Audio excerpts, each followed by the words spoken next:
Hello friends, welcome you all. आज मैं आपको जो वीडियो लेके आ रहा हूँ, देखिए कंपनी को देखेंगे, उसके स्टॉक्स को देखेंगे। म्यूचुअल फंड वाले लगातार खरीदारी यहाँ पे कर रहे हैं, करोड़ों के शेयर्स उठा रहे हैं, एक नहीं बल्कि अनेक म्यूचुअल फंड हाउसेस। तो चलिए डिटेल में समझने की कोशिश करते हैं क्या कुछ इस स्टॉक में हो रहा है। म्यूचुअल फंड हाउसेस इतने इंटरेस्टेड क्यों दिख रहे हैं? क्योंकि शेयर गिरा हुआ है, प्राइस काफ़ी नीचे है। तो म्यूचुअल फंड वाले ऐसे टाइम पे जहाँ पे शेयर आसमानों पे है, वहाँ पे प्रॉफिट बुकिंग करके ऐसे शेयर्स की तरफ जा रहे हैं जहाँ पे वैल्यू दिख रही है लेकिन प्राइस नीचे है। तो चलिए समझने की कोशिश करते हैं कुछ। और आगे बढ़ने से पहले मैं आपको बता दूं, अगर आपने अब तक चैनल को सब्सक्राइब नहीं किया तो जल्दी से सब्सक्राइब कर लें, बेल आइकन को प्रेस कर लें, जिससे आपको नोटिफिकेशन आती रहेगी। और प्राइस सेक्शन के लिए लर्निंग सीरीज आपके लिए ऑलरेडी तैयार है, इसको देखिए, समझिए, सीखिए और प्रैक्टिस कीजिए। आज हम बात कर रहे हैं आवास फाइनेंशियरीज लिमिटेड की। 14,000 करोड़ का हो चुका है मार्केट कैपिटलाइजेशन। अगर आप देखोगे इस कंपनी, ये आवास यानी कि घर को फाइनेंस, हाउसिंग फाइनेंस कंपनी है। प्रॉफिट रिवेन्यू ग्रोथ बहुत ही ज़बरदस्त यहाँ पे आपको देखने को मिल रहा है। देखिए प्रॉफिट ग्रोथ, रिवेन्यू ग्रोथ बहुत ही बढ़िया। और जिसकी वजह से अगर मैं देखूँ, शेयर का प्राइस पिछले कुछ टाइम से लगातार गिरता हुआ देखिए बिल्कुल बॉटम पे है और एक रिवर्सल की सिचुएशन बना रहा है। लेकिन पिछले कुछ टाइम के नंबर्स को देखूँ तो आप, मैं ये कहूँ कि पिछले 2 क्वार्टर्स में देखते हैं क्या कुछ यहाँ पे हुआ। तो इसलिए मैं इंस्टीट्यूशनल होल्डिंग में गया और यहाँ पे देखा कि किस तरीके से, सबसे पहले प्रमोटर की होल्डिंग देख लेते हैं कितनी है यहाँ पे। 26%, यानी कि पार्टनर्स ग्रुप और लेक डिस्ट्रिक्ट होल्डिंग लिमिटेड, इनकी अच्छी खासी होल्डिंग यहाँ पे है। और अगर मैं यहाँ पे इंस्टीट्यूशनल होल्डिंग में जाऊँ तो मुझे म्यूचुअल फंड्स के कुछ डाटा को देखते हैं। सबसे पहले मैं SBI स्मॉल कैप फंड को देखता हूँ कि इसने क्या कुछ यहाँ पे किया है। तो मैं यहाँ पे देख रहा हूँ कि सितंबर 2018 में इसके पास कुछ शेयर्स थे, इन्होंने अपने शेयर्स यहाँ पे बढ़ा दिए हैं। SBI स्मॉल कैप फंड ने मार्च 2024 वाले क्वार्टर का नंबर। उसके बाद मैं आता हूँ यहाँ पे UTI फ्लैक्सी कैप फंड की तरफ आता हूँ। तो यहाँ पे देखिए UTI भी यहाँ पे धीरे धीरे करके नंबर्स बढ़ा रहा है। ठीक है भाई, ये भी बढ़िया है। कोटक महिंद्रा ट्रस्टी की तरफ आते हैं तो यहाँ पे देखिए इसने भी मार्च क्वार्टर में यहाँ पे अच्छे खासे शेयर्स फ्रेश यहाँ पे दिख रहा है। देखिए सुंदरम म्यूचुअल फंड की तरफ चलते हैं तो यहाँ पे भी आप देखिए शेयर थोड़ा बढ़े हुए दिख रहे हैं दिसंबर और 2000 इसके कंपैरिजन में यहाँ पे 2024 में। HDFC म्यूचुअल फंड जो कि बड़ा फंड हाउस है, इसके भी नंबर्स यहाँ पे अच्छे खासे देखने को आप मिल रहे हैं। और ओवरऑल आप देखोगे तो ये देखिए 10 लाख शेयर्स इन्होंने यहाँ पे उठाए हैं, देख रहे हो क्लियरली। तो आपको लग रहा होगा यार ये तो बहुत बढ़िया जो है चीज़ें उठाते जा रहे हैं। इवन मैं फॉरेन पोर्टफोलियो निवेशकों को मैं देखूं तो अमानसा होल्डिंग्स का अगर नंबर देखा जाए तो इन्होंने भी मार्च में उठाए डिटेल। अगर मैं अबू धाबी इन्वेस्टमेंट को देखूं तो अबू धाबी ने भी देखिए, ये देखिए मार्च में अबू धाबी ने भी देखिए, इनके पास भी अच्छी खासी होल्डिंग यहाँ पे है और अबू धाबी इन्वेस्टमेंट के पास। तो ओवरऑल आप देखोगे तो नंबर्स आपको देखने को मिल रहे हैं। ब्लैक रॉक के देखते हैं नंबर्स कितने हैं, ब्लैक रॉक भी इसमें इन्वेस्टेड है। तो ब्लैक रॉक ने भी मार्च 2000 उसमें ये नंबर उठाए, देखिए 9,44,000 शेयर्स इन्होंने भी उठाए। तो कहीं ना कहीं म्यूचुअल फंड हाउसेज यहाँ पे उठा रहे हैं शेयर्स। और पिछले 2 क्वार्टर में क्या कुछ ऐसा हुआ, अब देखिए ये स्टॉक गिरता है।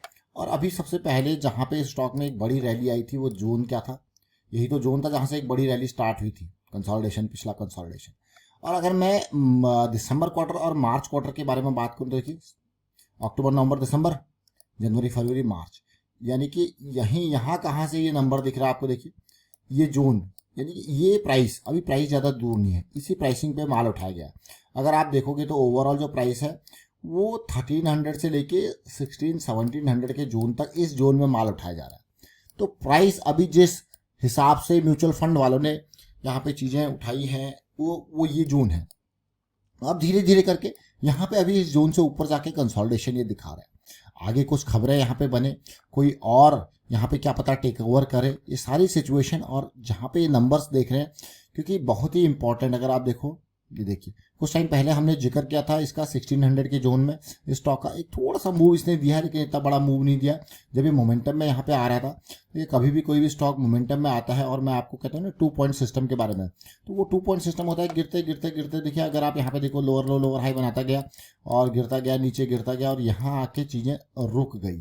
अब इस लो को देखिए, इस लो को देखिए, तो ये क्या है, एक डाइवर्जेंस का कॉन्सेप्ट है।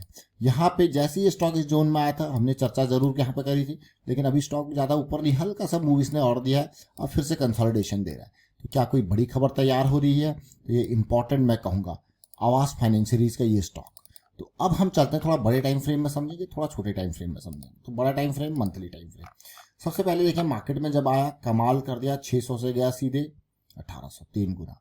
फिर करेक्शन आती है, फिर कमाल कर दिया, फिर देखिए कहाँ गया, देखिए 900 से 800, ये कोविड के टाइम में देखिए सीधे 1100 से कहाँ गया, 3200। मतलब दो बार 3 गुना हुआ है। और इस बार तो एक बेहतरीन तरीके से कंसोलिडेशन करेक्शन यहाँ पे दे रहा है। अब जरा मंथली टाइम फ्रेम में भी देखिए जरा किस तरीके से ओवरऑल अगर पिक्चर को देखें, एक बहुत ही बढ़िया रैली जो कि 6 से सीधे 3000 5 गुना वाली, फिर एक लोअर हाई लोअर लो का स्ट्रक्चर, फिर एक इक्वल लोज, फिर एक उम्मीद, फिर एक कंसोलिडेशन, फिर एक उम्मीद। इस तरीके से धीरे धीरे करके पॉजिटिविटी की उम्मीद। और अगर रेवेन्यू प्रॉफिट के हिसाब से देखा जाए तो स्टॉक को आप देख ही सकते हो, आवास को कोई कमी है क्या रेवेन्यू में? पिछले 3 सालों में अगर देखा जाए 4-5 सालों में डबल हो गया रेवेन्यू। प्रॉफिटेबिलिटी में कोई कमी है, 500 करोड़ के आसपास जा चुका है प्रॉफिट। तो किसी तरीके से कोई कमी नहीं देखने को मिल रही है। लेकिन जरा देखिए प्राइस एक्शन, तो ऐसे टाइम पे, जैसे मैंने आपको कहा कि ऐसे टाइम पे जब सारे स्टॉक्स इन जोन्स में अपने आसमानों पे, वहां पे ये पिछले 2 साल की करेक्शन में देखिए होता क्या है मार्केट में, जो पीक पे चले जाता है वहां से धीरे धीरे ऑफलोड करते रहते हैं बड़े बड़े निवेशक, म्यूचुअल फंड वहां पे प्रॉफिट बुकिंग हल्के हल्के करते हैं। जो प्रॉफिट वो बुक वहां पे करते हैं तो उन्हें लगता है कि यार कहीं और वैल्यू देखी जाए जो अभी प्राइस कंट्रोल में है। तो वो पैसा वहां से उस जोन से धीरे धीरे दूसरे जोन पे शिफ्ट होता है। तभी आप देखते होंगे कि यार एक पर्टिकुलर सेक्टर अभी भागा, फिर वहां पे थोड़ा सा कमी आती है भागने में, फिर वो पैसा मूव करके किसी और सेक्टर की तरफ आता है। तो इसीलिए जब हम सेक्टोरियल एनालिसिस के बारे में बात करते हैं ना, अलग अलग सेक्टर को देखें, सेक्टर के स्पेसिफिक स्टॉक्स देखें, तो आप देखिए इसी तरीके से मूवमेंट होता है। अभी आप देखोगे पेपर स्टॉक्स में भाग रहे हैं, कभी देखोगे केमिकल स्टॉक्स भाग रहे हैं, फिर देखोगे बैंकिंग में आ गया, फिर देखोगे आईटी में आ गया, कभी सारे मिलके थोड़ा थोड़ा एक साथ भाग जाते हैं। लेकिन ओवरऑल मोमेंटम को देखोगे आपको दिखेगा कि यार पिछले 3-4 सालों से ये रुके हुए हैं, अब इनकी बारी है। तो ओवरऑल इस तरीके से जब आप देखते हो, फिर आप रिवर्सल देखते हो उनमें, फिर एक रिस्क मैनेजमेंट पर्सपेक्टिव से चीज़ों को देखते हो। तो ये सारी चीज़ें अगेन प्रोसेस का पार्ट है। और एक बड़े निवेशक पर्सपेक्टिव से, क्योंकि एक पूरे सेक्टर को मूव करना है, तो वहाँ पे पूरा का पूरा फंड हाउस, FII सब मिलके उसकी तरफ धीरे धीरे करके जब वहाँ पे दिखेगा यार अब वैल्यू है, तो कोई आएगा, फिर कोई आएगा, फिर कोई आएगा, वो सारी चीज़ें आपको देखने को मिलेगी। फिर एक साथ जब सब आते हैं तो फिर एक बड़ी रैली आपको देखने को मिलती है।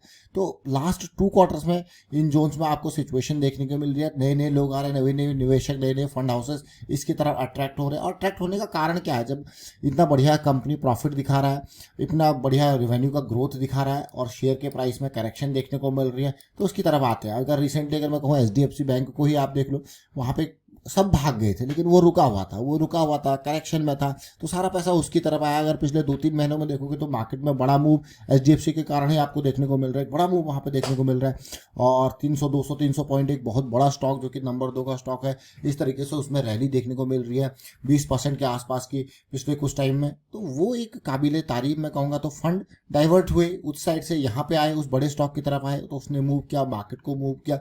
उसी तरीके से फंड हाउसेज अब इस आवास फाइनेंशियरीज की तरफ भी आपको देखने को मिल रहे हैं। और फिलहाल मैं वाइंड अप करता हूँ इस वीडियो को, और उम्मीद करता हूँ आपको वीडियो अच्छा लगा होगा। अच्छा लगा तो शेयर जरूर कीजिए, लाइक कीजिए, प्राइस सेक्शन सीखते रहिए, प्रैक्टिस करते रहिए। प्रैक्टिस बहुत इंपॉर्टेंट है। डेली की साइकिल देखिए इसमें ऑलरेडी स्टार्टेड है, नेक्स्ट करेक्शन कंसोलिडेशन चल रही है। Thank you for watching the video.